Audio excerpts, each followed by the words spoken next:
Maayong adlaw mga kapatid, liway abasti para sa News 5 Bisaya.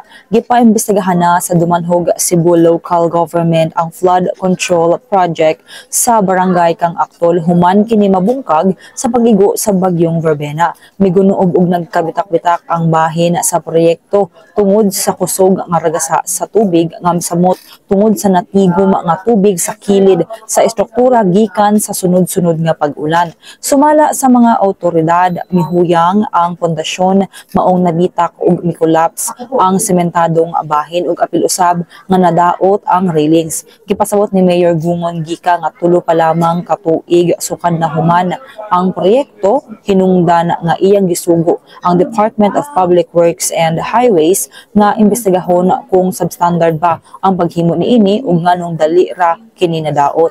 Base sa inisyal nga pagsusig gikumpirma sa DPWH nga dili QM Builders ang contractor sa proyekto, kasupak sa mikatag nga impormasyon. Isurayan og pagkuha sa ilang pahayag ang DPWH 7th District apan mibalibad sila nga magpagawas og komento. Sa maong panghitabo, nagsaad ang kontraktor nga ila dayong ayuhon ang nadaot nga bahin sa flood control structure ug andam silang motubag sa bisan unsang investigasyon.